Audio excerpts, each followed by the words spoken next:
नमस्कार.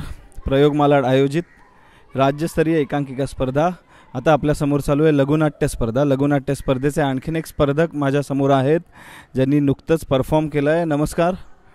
आपलं नाव सांगा. माझं नाव विनोद गोंदकर. माझं नाव अंकिता बोरकर. माझं नाव श्वेता ठाकूर. माझं नाव अनिकेत मोरे. माझं नाव भूषण साळुंके. मी रामनाथ पाटील. आपल्या ग्रुपचं नाव आम्हाला सांगा, संस्थेचं नाव. आमच्या ग्रुपचं नाव आहे शिवांश आर्ट्स. हे आमचे डायरेक्टर आहेत भूषण सर म्हणून. हे या संदर्भात सांगतील थोडं. हाय, आमच्या ग्रुपचं नाव आहे शिवांश आर्ट्स. आम्ही आजचा आपला विषय काय होता?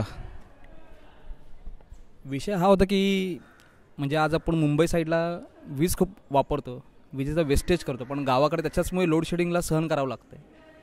तर त्यात विषय घेतला होता की एका शेतकऱ्याला त्याच्यामुळे त्याच्या मुलाला प्राण गमवावा लागला आणि ते कोर्टामध्ये थोडंसं विनोदी छटा घेऊन आणि थोडंसं गंभीरकडे, विनोदाकडून गंभीरकडे असा ठेवण्याचा प्रयत्न होता लघुनाट्यामध्ये.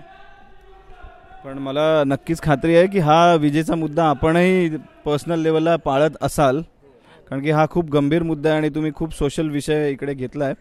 बरं, यापूर्वीही आपण अनेक स्पर्धांमध्ये परफॉर्म केलं असेल विविध आयोजकांच्या. तर आज प्रयोग मालाड बरोबरचा आपला अनुभव आमच्याबरोबर शेअर करा. नक्कीच छान होतं.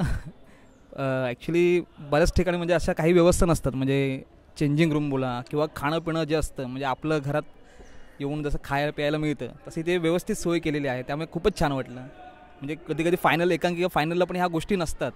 म्हणजे रात्री 12 भले रात्री 12 नंतर जरी स्लॉट लागले 12 ते सकाळी 5 तरी तिकडे काही अशा व्यवस्था नसतात की चहा पण कधी कधी अवेलेबल नसते. तर इथे एक चहा घेतल्यामुळे कसं फ्रेशनेसपणा राहतो, काम करायला एक ताजंतवानं मिळतं. पण छान वाटलं प्रयोग मालाडला येऊन. आणि आमचं हे पहिलंच वर्ष आहे, पण आम्ही आशा करतो की आम्ही दरवर्षी ते येऊन आम्हाला आवडेल काम करायला. आणि म्हणजे इथे बाईट्स पण घेतात. इकडचे जे कोणी कोऑर्डिनेटर्स होते त्यांनी आम्हाला खूप चांगली साथ दिली, सपोर्ट केलं. सो जेव्हा केव्हा काही क्वेरी यायचं किंवा काही विचारायला लागायचं तर ते छानपैकी आम्हाला आन्सर करायचे.